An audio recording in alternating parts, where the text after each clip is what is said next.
Bom dia. Olha, quem tá aqui não foi pra praia?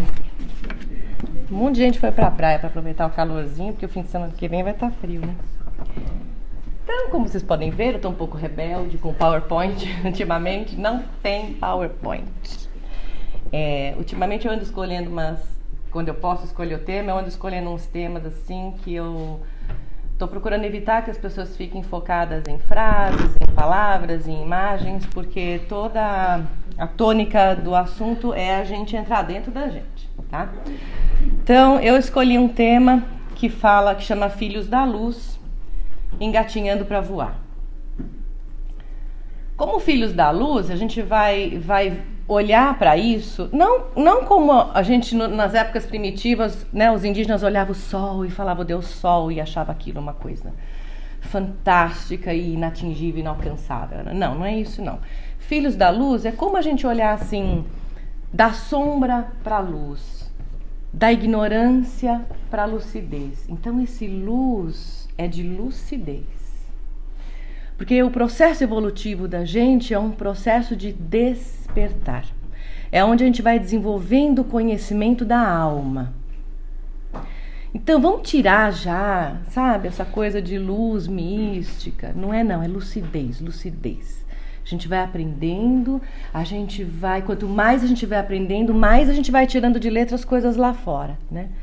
Lucidez é a gente aprender a lidar com o mundo de dentro. Porque se a gente não aprende a lidar com o mundo de dentro, é o mundo lá fora que vai dominar a gente. E não é isso que a gente quer.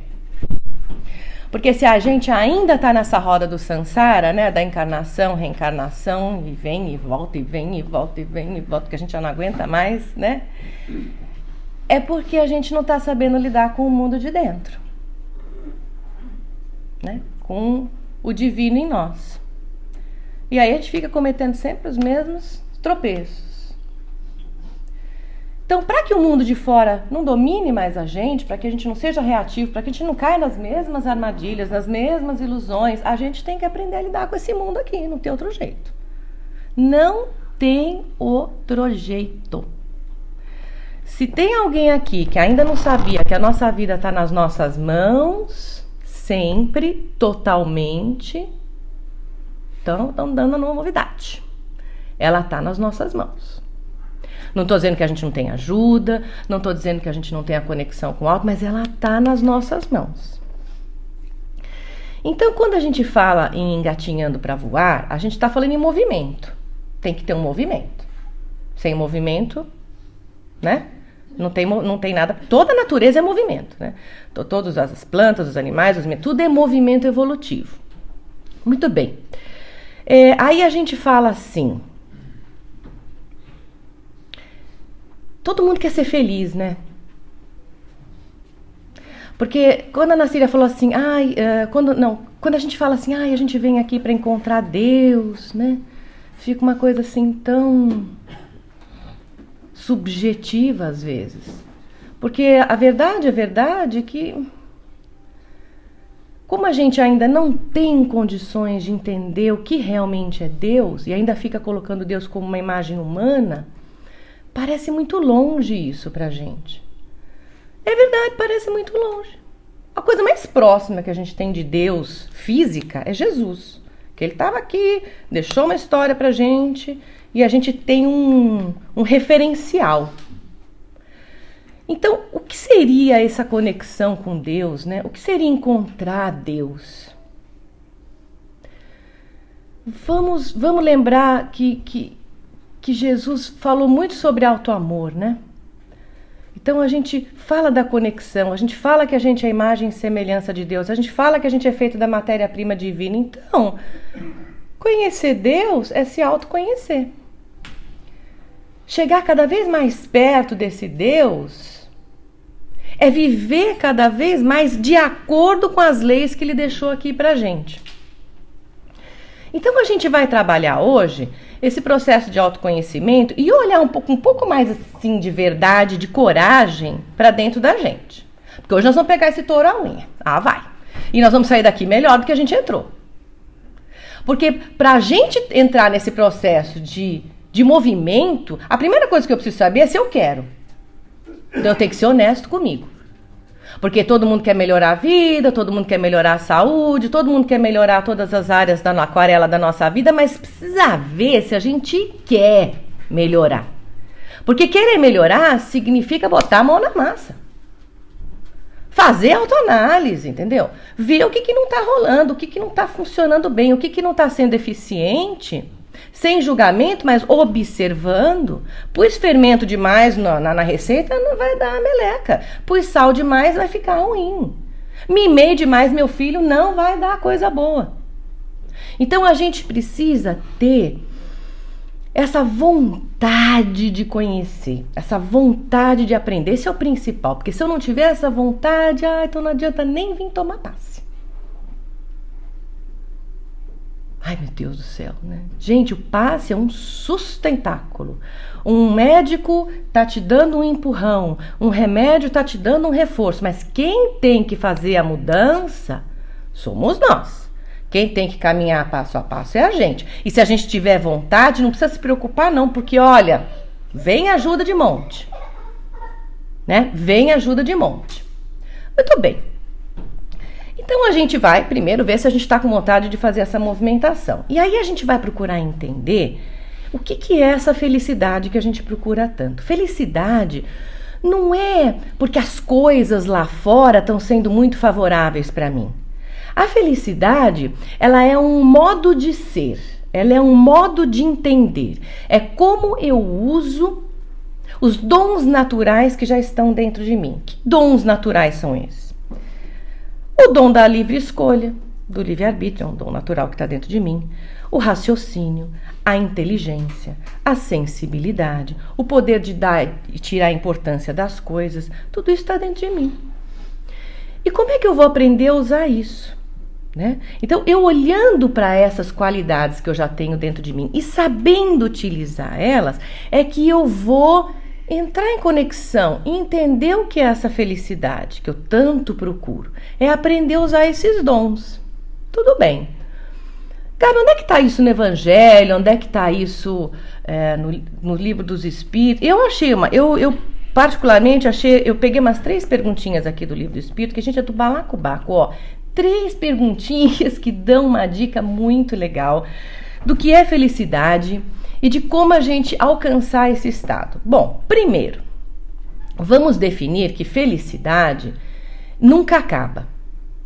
Ela nunca acaba? Como assim? Não, ela nunca acaba. Ela está sempre presente. Por que ela está sempre presente? Porque Jesus coloca a felicidade como reino de Deus, uma coisa que a gente busca, né? O reino de Deus, né? Buscai primeiro o reino de Deus e sua justiça e tudo mais vos será acrescentado. Muito bem, bom, felicidade igual ao reino de Deus, não acaba nunca, está sempre presente. Procurai, né, primeiro o reino de Deus. Então eu preciso saber onde ele está, o que é essa justiça. Daí a gente tem na questão, deixa eu ver aqui, 600 e... Aqui, vamos pegar 624. A gente tem aqui duas perguntinhas que eu acho bacana, que são, nós estávamos falando aonde está escrita a lei de Deus, está escrita onde? Na nossa consciência. Então, se reino de Deus é igual a felicidade, e eu tenho que procurar primeiro a sua justiça, daí eu sei que as leis de Deus estão na minha consciência.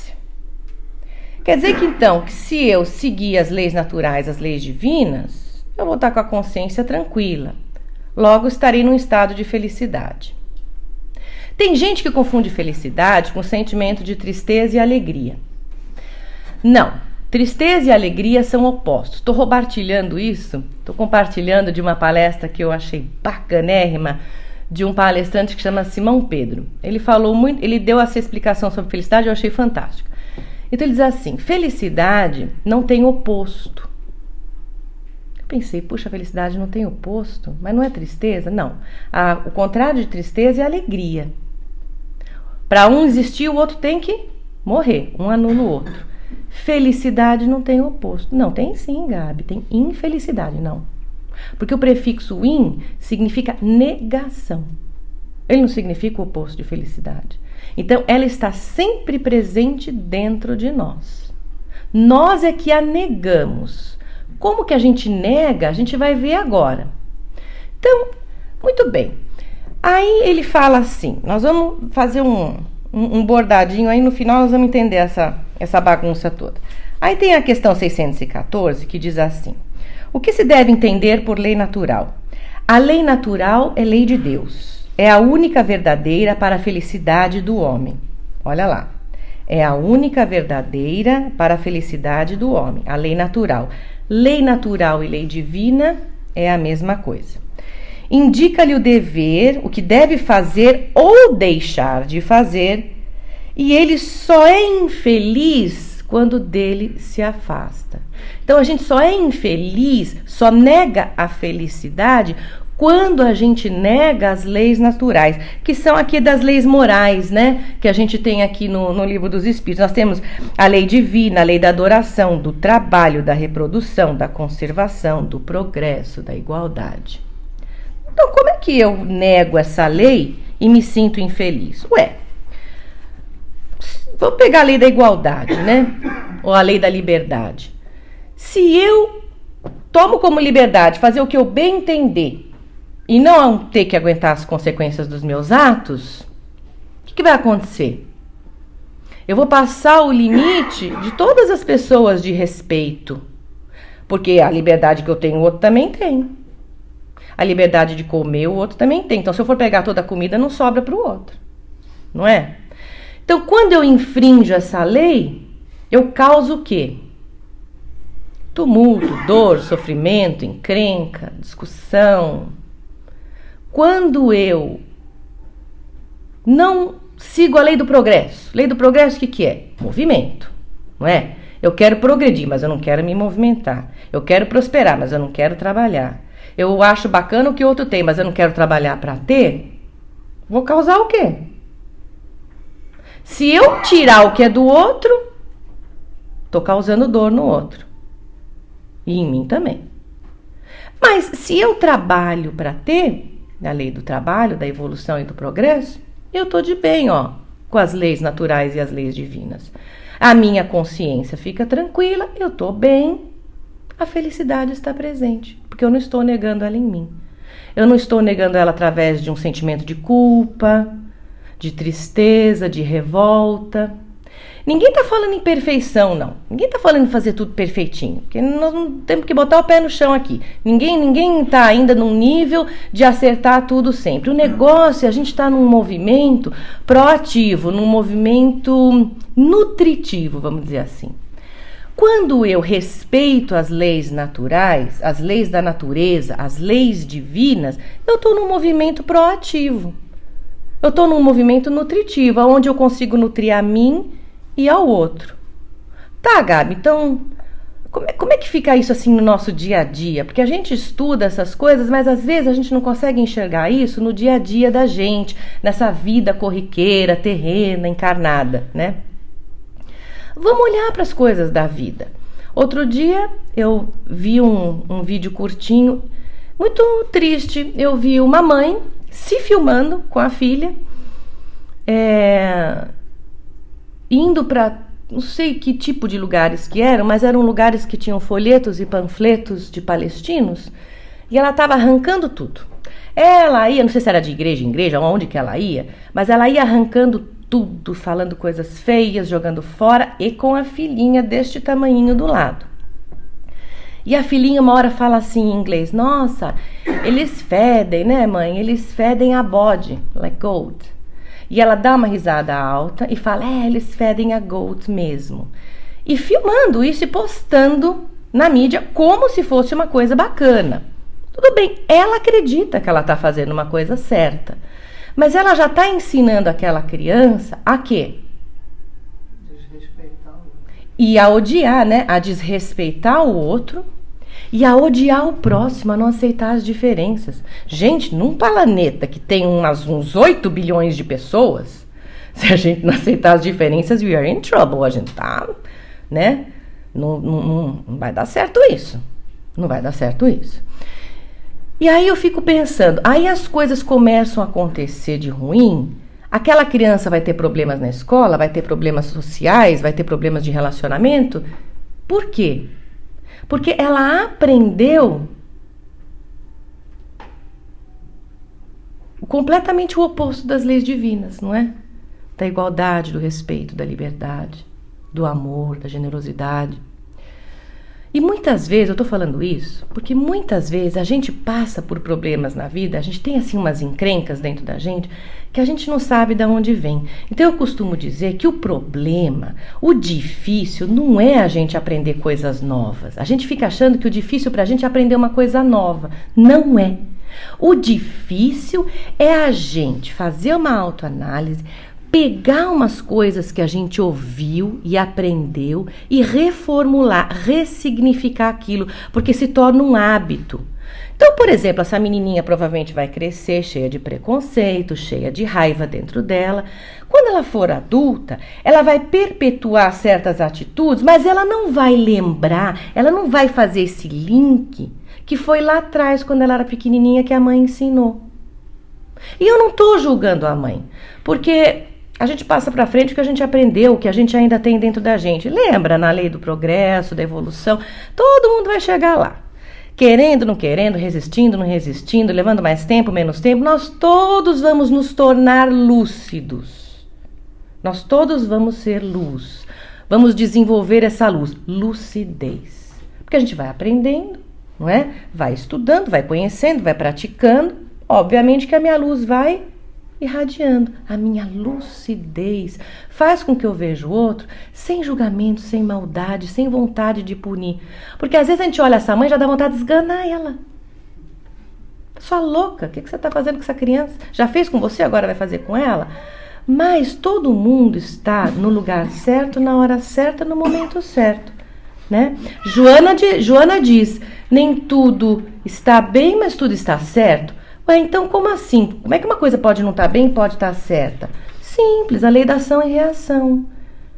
Eu estou no lugar que eu me pus. Estou colhendo o que eu plantei. E são essas lições que vão me fazer amadurecer, cedo ou tarde. Então tá tudo certo. Todos nós vamos aprender. A gente aprende muito com a dor. Não só com a dor, mas também com a dor. A dor é uma grande professora. A dor é uma grande professora, mas a gente também pode aprender observando os outros, lendo, estudando, né? Olhando para aquelas pessoas que a gente admira e falando, deixa eu dar uma olhadinha como é que ela faz aquilo, né? Que legal, também vou querer fazer, também vou procurar adaptar isso no meu jeito de ser, porque não dá pra gente colocar todo mundo numa forma. Se fosse assim, Deus não fazia digital diferente para todo mundo. Mas não dá para ter uma forma para todo mundo. É que nem sapato apertado, gente. Não dá. Né? Sapato tá apertando, tira, põe outro. Bota uma coisinha mais folgadinha, tá? Onde você pode se movimentar. Vamos ser autênticos. Vamos trabalhar a autenticidade, essa verdade dentro da gente. Felicidade é você estar nessa movimentação boa, né? As leis morais, Jesus, o seu exemplo, tá tudo aqui. É só a gente fazer a autoanálise diária. Santo Agostinho fala aqui na questão 900 e tralalá, que eu não sou Haroldo Dutra para saber as coisas de cor, mas ele fala, né, qual é o segredo, tá? Qual é o segredo? Eu traduzo no popular aqui, qual é o segredo da vida, como é que a gente se conhece, né? Como é que é se conhecer a si mesmo. E aí ele fala assim, pra gente fazer uma autoanálise todos os dias. Ele não fala para fazer no Natal, no aniversário. Porque se eu fizer uma autoanálise uma vez por ano, pelo amor de Deus, eu vou lembrar o que eu fiz no dia 3 de janeiro, no dia... Não vou lembrar. Não vou, e também não me interessa. A gente precisa fazer todo dia um pequeno filminho assim, passa, né? Às vezes eu posso fazer durante as coisas que eu tô fazendo, sacando já qual é a intenção que tá por trás, o que tá me movendo naquela direção, ou eu posso fazer no fim do dia, né? Dando uma olhadinha, o que foi legal, o que foi produtivo, o que foi nutritivo, e o que não rolou legal, o que me causou desconforto, ou causou desconforto no outro, não deu um resultado assim como eu queria, né? Às vezes eu olho que eu vejo que eu preciso só trabalhar melhor a minha disciplina e organização. Às vezes é a minha forma de comunicação, meu tom de voz. Às vezes eu preciso aprender a ouvir um pouquinho mais do que falar. Às vezes eu preciso ser um pouquinho mais generosa nas minhas atitudes, mais compassiva. Ser um pouquinho mais flexível no meu trabalho. Falar com ternura, mas com firmeza com o meu filho. A gente vai vendo que a gente só vai dando ajustes. A gente vai aparando. Vamos ser generosos e realistas. Não vamos ficar esperando da gente um padrão de comportamento de Jesus. Que não dá. Ainda não dá não. Mas ele deixou um bom exemplo pra gente do que funciona e do que não funciona. E a gente precisa deste padrão. É imprescindível que a gente tenha ele como rota. Porque se a gente não tem rota, não sabe para onde vai, nem o que vai fazer. Então eu preciso de um norte, eu preciso de uma rota certa. Então se eu sei onde eu quero chegar, aí eu preciso do quê? De um mapa, de um GPS. Vai por aqui, não vai por aqui, aqui é caminho mais curto, vira à direita, cuidado, tem um carro no acostamento, olha a polícia lá na frente, né? Esse é o nosso GPS. O que é o nosso GPS? São as leis morais. Estão aqui, ó. Quem quiser saber um pouquinho mais, vai para o ESD. Né? A gente vai aprendendo as leis morais. Mas e quem não tem espiritismo, consolador, religião? Mas não está tudo na consciência? Então como é que eu sei se eu estou fazendo uma coisa bacana ou não estou fazendo uma coisa bacana? Está no meu sentir. Não tem gente que fala assim, eu quero encontrar um sentido para a minha vida. Não tem? O que é esse sentido? É sentir. Porque nós não somos ensinados a sentir. Nós somos ensinados a pensar. Not good. Não é bom isso. Porque só o campo das ideias confunde muito a gente. A gente, nessa coisa do espiritual, sabe? Agora tá na moda, né? Faz uns bons anos. O espiritual e o místico, e fica todo mundo no espírito, e fica todo mundo... A gente negou o nosso corpo. Eu acho triste isso. Nós negamos uma das ferramentas mais potentes e bonitas que Deus nos concedeu para o nosso momento. É o nosso nível evolutivo, gente. Nós estamos falando da gente, não estamos falando de mundo ditoso, onde não vai ter mais intestino nem nada. Nós estamos falando da gente. É isso aqui que a gente tem para hoje. Então, se é o que a gente tem para hoje, vamos aprender a usar o que a gente tem? Então, qual é a primeira coisa que ele deu pra gente quando a gente encarnou? Um corpo. E esse corpo serve para quê? Só para eu me movimentar? Só para eu viver e fazer as coisas aqui? Não. Ele também tem uma coisa que chama sensoriedade, sensação. É no corpo que eu sinto. Tô bem, não tô bem. Tô em paz, não tô em paz. Tô feliz, não tô feliz. Então eu sinto borboletas no estômago. Eu sinto dor de cabeça. Eu sinto o peito abrir, que é quando eu tô fazendo o que o meu espírito gosta. Eu tô sentindo dor de cabeça quando eu tô me negando e tô só fazendo o que os outros querem e tô me reprimindo. As dores no corpo, todas as sensações do corpo, elas nos ajudam a entender se a gente tá seguindo essas leis morais ou não, se a gente tá num caminho proativo e produtivo ou não. É muito importante. Você vê, os pais falam assim para os filhos: pensa bem, hein, aonde você vai. Vê bem com quem você está andando. Pensa nas consequências, hein? Eu não vejo os pais falando assim: filho, filha, sente. Quando você estiver no lugar, sente se aquele lugar é para você. Sente se você se sente bem. Sente como é que você se sente quando você está com aquela pessoa. Como é que você se sente quando você pensa naquele emprego, ou naquele trabalho, ou naquele curso que você está querendo fazer? Você sente o peito abrir, gostoso, aquela sensação de alegria? Ou você sente o peito fechando, oprimido? Confia na sua sensação. É por onde o Espírito fala com a gente. Porque nós temos os nossos corpos espirituais, né? Corpo mental, corpo emocional, corpo espiritual. E nós temos os centros de energia. Mas eles se conectam com o físico, não se conectam? É um gato. Como é que ele se conecta com o físico, né? Pelo sistema nervoso, pelo nosso sistema endócrino. Mas se não fosse para ter essa comunicação, então Eu não teria sensação. Se essa comunicação do espiritual com o material existe e me traz sensações no corpo, é porque Deus me deu uma ferramenta importante e eu não estou dando conta dela, não estou usando ela. Não vamos negar o nosso corpo, ele é um grande mestre. Né? Olha, se eu como demais, acontece o que com o meu corpo? Eu engordo. Se eu não me movimento, porque nosso corpo tem articulações fantásticas, que tem movimentações fantásticas. Se eu não movimento ele, acontece o quê? Ferruja. Dói as juntas. Aí fala, ai, acha que dói a junta, sei lá por que acha. Porque eu estou com falta de colágeno, né? Você está com falta de vergonha na cara, que você não vai caminhar lá fora. Você não se alimenta bem. Não come as coisas que estão na natureza, que tem tudo que a gente precisa. Uma vez eu aprendi com uma médica, né? Sempre procurando melhorar a dieta, ela falou, nada do que tem nos corredores do meio do supermercado você precisa. Nada. Vai nas pontas. Quem ouve isso falar assim no começo, logo no começo, há muitos anos atrás, eu falava assim, gente, vou comer o quê? Comer fruta e verdura. Quem quiser comer carne, come, mas basicamente, né?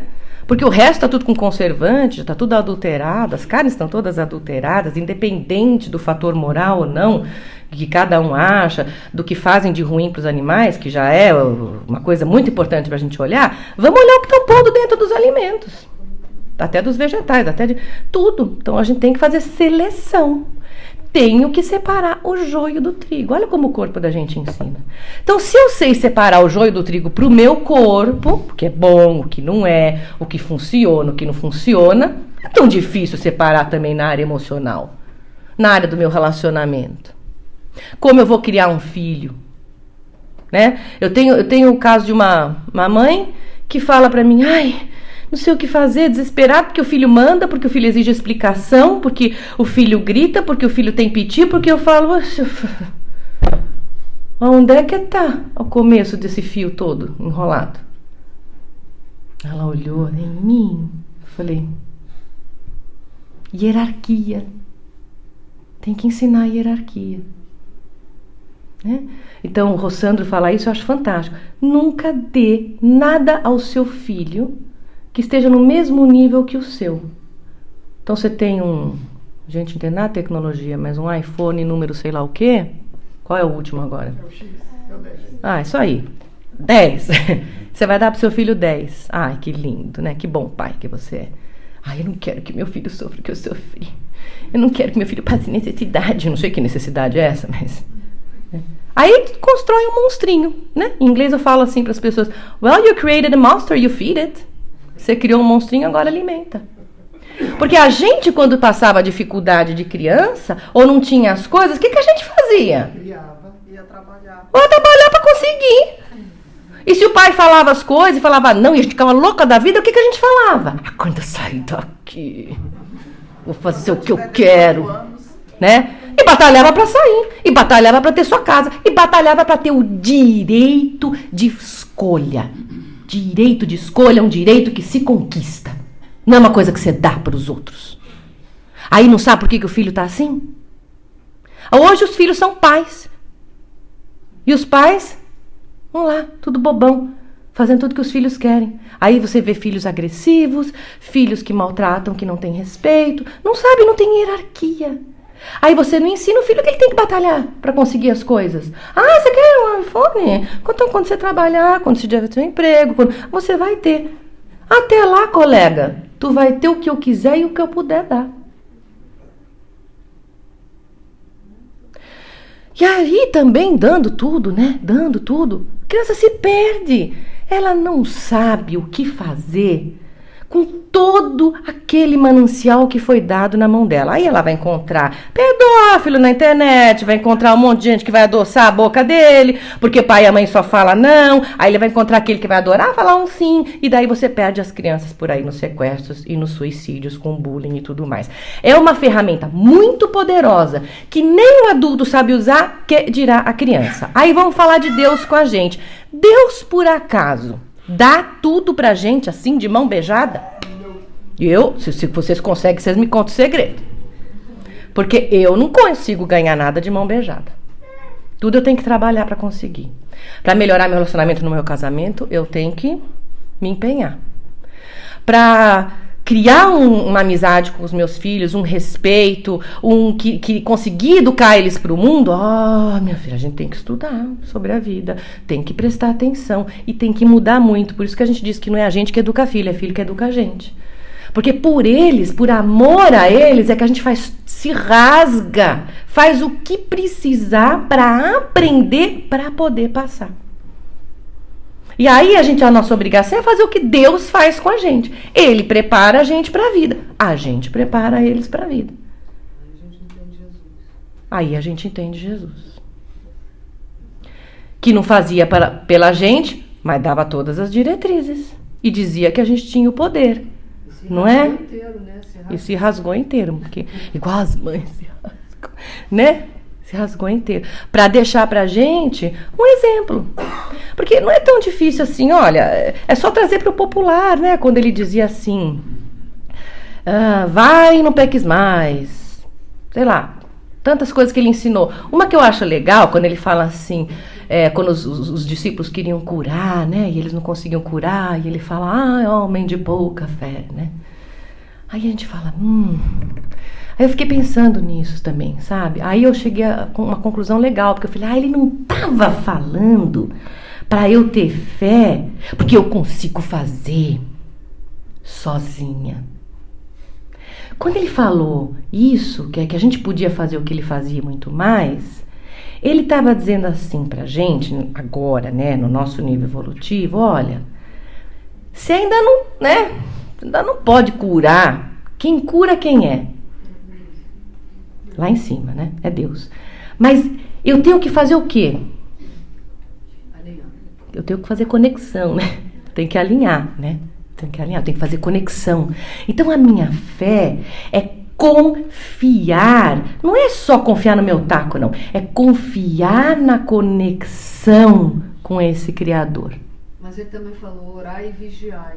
Ele falou. Vigiai, aliás. Vigiai e orar. Então, quando eu trabalho essa minha conexão, não é só mental, é na minha atitude. Aí é que vai entrar orar e vigiar. Porque para eu estar em conexão, para eu estar em sintonia, eu tenho que confiar, acreditar, mas eu tenho que agir de acordo com as leis naturais. E mesmo que eu não esteja acertando e fazendo as coisas certas, isso não tem importância. A maioria das pessoas procura tanto o resultado final ao invés do processo. A gente procura tanto a validação de um resultado final na opinião dos outros para saber se o nosso trabalho está sendo bom ou não. Não está na validação, está no movimento. Porque eu costumo dizer que quando você está no bem, o bem sempre encontra um jeito de chegar até você. Pode não ser do jeito que você quer, pode não vir pelas vias que a gente está esperando, mas ele vem, porque eu estou na sintonia, porque eu estou no movimento. É igual quando você vai procurar trabalho, né? Você está precisando de um trabalho, se você ficar sentada, você não vai conseguir. Mas eu também não sei ainda que trabalho que eu quero. Não tem importância. Meu marido sempre falava isso. Vai jogando currículo. Vai não sei o que lá, não sei o que lá. Você tem que estar no movimento. Aí você confiando, a vida traz aquilo que é para você. Porque aí você ora e diz assim, Deus, eu peço pelo bem mais elevado. Como o Senhor conhece as minhas necessidades, as minhas habilidades, os meus dons e as minhas vontades, eu tenho certeza que vai vir o que é para mim. E a minha função é estar no movimento. Não é? E a gente também tem que aprender a separar o que é nosso e o que não é. Que a gente faz muita confusão do que é da gente e do que não é da gente. Tem muita coisa que a gente acha que está na cabeça da gente, é nosso, e não é. Vou falar duas coisas importantes. Uma, existe uma coisa que chama inconsciente coletivo, onde estão todos os pensamentos e as ideias. Mas cada um tem um aparelho mental, único e próprio, que se conecta com o coletivo, certo? Mas nós não somos o coletivo. Nós temos um aparelho que se conecta. Assim como eu tenho uma atmosfera que é de todos, mas eu tenho o meu pulmão. O meu pulmão se conecta com a atmosfera que é de todos. Muito bem. Então eu preciso saber diferenciar o que é meu pensamento e o que está somando ou eu estou pegando dos outros, certo? Mesma coisa na família. A gente é criado por seres como nós. A gente faz o que pode, o melhor que pode pelos nossos filhos, e os nossos pais fizeram o melhor que podiam por nós, né? Tem ninguém aqui brincando de ser perfeito. Nós temos que ter o pé no chão e lucidez suficiente para entendermos e aceitarmos as nossas limitações e de que a gente está em treinamento. Tá bom? Então a gente está em treinamento, os filhos estão em treinamento e os pais estão em treinamento. Mas é preciso separar o que é dos pais e o que é nosso. Então, a gente pode fazer uma visualização, por exemplo. A gente pode olhar agora na nossa frente a nossa mãe ou o nosso pai. Escolhe um dos dois. Veja com quem você tem uma conexão mais profunda. E você vai olhar para essa pessoa e vai dizer assim: eu honro a sua existência. Eu agradeço profundamente por você ter me dado o essencial. Principalmente por você ter me permitido nascer. Eu honro todas as experiências que você compartilhou comigo. Mas o que é seu, e o que é meu, é meu. O que é seu, é seu. As suas experiências são suas, as suas dificuldades são suas, os seus traumas são seus, as suas lições são suas e as minhas são minhas. Eu não estou negando meu amor pelo meu pai e pela minha mãe, muito pelo contrário. Mas eu estou fazendo uma separação para que eu não perpetue lições e situações que não são minhas. Porque muitas vezes a gente vai perpetuando coisas dos nossos pais, não são nossas lições. É preciso separar. Separar o que é meu e o que é do outro não é desrespeitar e não é deixar de amar. Muito pelo contrário. Só que a gente vai amar de um amor maduro. Não é mais aquele amor infantil, de transferência de sentimentos e emoções. É um amor maduro. Não é aquele amor que vai colocar em cima do outro a responsabilidade da minha felicidade. Né? Ou que vai ter inveja daquilo que o outro está sentindo, está tendo na vida dele. Gente, olha, vamos falar de vida. Vida também não tem oposto. Como tem oposto, né? Morte? Não. Simão Pedro, na palestra dele, fala bacana isso. O oposto de morte é nascimento. Vida não tem oposto, porque vida é eterna. Ele fala assim, achei lindo, ele fala: eu só tenho uma vida. Como assim? Eu tive muitas. Não. Vida não acaba. Como é que eu sei disso? Nós espíritas sabemos que nós somos seres imortais, então a vida não acaba. Então, a morte e nascimento é referente a quê? A encarnação. Eu tenho muitas encarnações, muitas experiências, mas a vida é uma só. E eu, por mais que eu inveje a vida de uma outra pessoa, gente, é uma tremenda bobagem, sabe por quê? Eu não posso viver a vida do outro. A única vida que eu posso viver é a minha, é a única que eu tenho. Essa é a única vida que eu posso viver. Então, qual é a melhor vida do mundo? Qual é a vida mais bonita do mundo? A minha. Qual é o melhor momento da minha vida? Agora. Porque o presente é o maior presente que eu posso ter. Só posso mudar as coisas agora. Agora você está aqui ouvindo, está escutando as coisas, já está processando mais ou menos lá dentro, na cabeça e no coração. Essa é a vida que eu posso viver. A dos outros é dos outros. Não é? Então vamos parar de focar na vida dos outros. Vamos parar de colocar a responsabilidade da nossa felicidade nos outros. Ó, vida é uma só eterna. Felicidade não acaba, está sempre presente. Quando eu acho que ela acabou, é porque eu estou negando ela para mim. Ou porque eu estou num processo contrário às leis morais de Deus, ou porque eu estou no sentimento de culpa e estou me negando sentir ou ser feliz.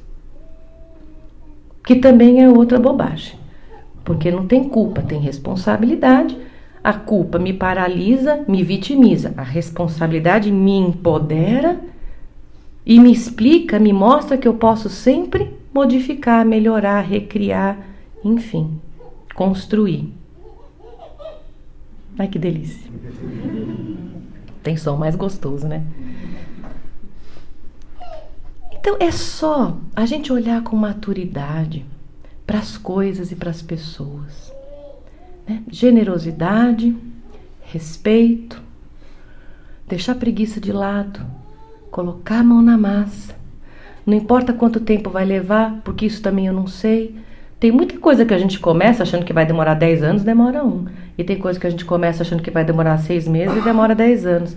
Não importa, não tenho controle sobre isso. Mas eu tenho controle das minhas escolhas. O reino de Deus, aí fala assim, gente, mas bagunçou tudo, porque Jesus falava que o reino de Deus não é deste mundo, e não é mesmo. Quantos mundos a gente tem? 2. O da matéria e o do espírito, não é? Eu sou o quê? Eu sou espírito. Então onde é que está o reino de Deus? Dentro de mim. Então, putz grilos. Então, peraí. O reino de Deus não é desse mundo. É do mundo espiritual. Mas eu sou espírito. Então, o reino de Deus está dentro de mim. Então, eu levo...